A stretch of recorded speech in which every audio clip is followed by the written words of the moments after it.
Ndarinfo.com, le portail de Saint-Louis. Dans le contexte actuel où on parle d'autosuffisance en riz, conformément aux orientations du PRACAS, alors nous sommes en train d'appuyer les différents maillons de la chaîne de valeur riz.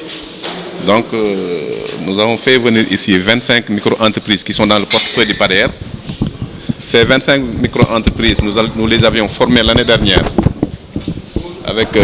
en partenariat avec le machiniste de l'ISRA à Kédougou sur la fabrication des équipements aratoires. Tout ce qui tourne autour du travail du sol, l'entretien des cultures et aussi l'égrenage du maïs. Alors cette année, nous les avons emmenés ici, au niveau de la région de Saint-Louis, où il y a une bonne expertise, il y a beaucoup d'expérience dans le domaine des opérations post-récolte. Nous les avons emmenés ici dans le cadre d'un partenariat avec l'ISRA et le lycée technique pour les former sur les équipements post-récolte du riz. Donc, ces équipements portent sur le battage du riz, le décortiquage et le triage. Vous savez que ce sont des opérations très pénibles, difficiles, où également, à cette occasion, il y a beaucoup de pertes post-récolte. Donc, la fabrication de ces équipements permettront à ces différents leaders d'entreprise, une fois chez eux, de pouvoir former ceux qui sont restés là-bas, mais aussi de pouvoir rendre ces équipements plus accessibles aux principaux utilisateurs que sont les producteurs. Donc en fait, cette formation se fait dans le cadre d'un partenariat qu'on a avec un projet de développement.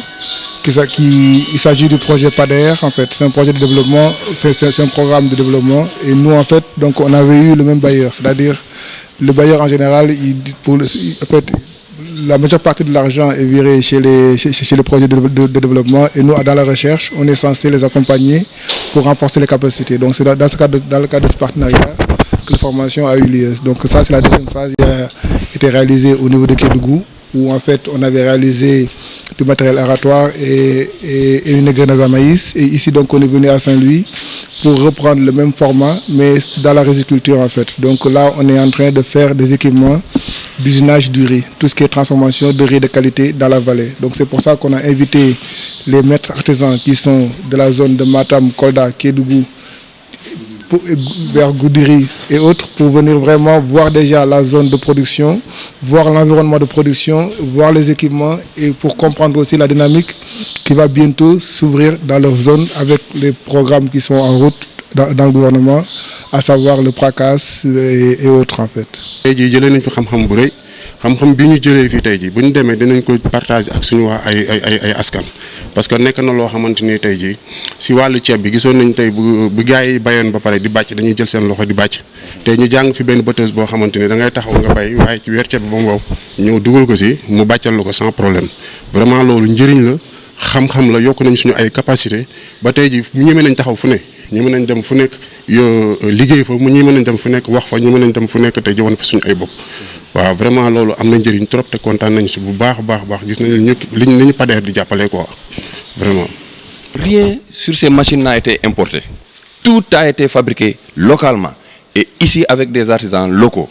Donc, on aimerait lancer un appel à notre ministère de tutelle, le ministre de l'Agriculture et de l'Équipement rural, de veiller et de penser à nous. Parce que nous sommes là, disponibles. Et de faire savoir au président que nous avons reçu l'appel qu'il a lancé à l'endroit des Sénégalais sur l'autosuffisance alimentaire.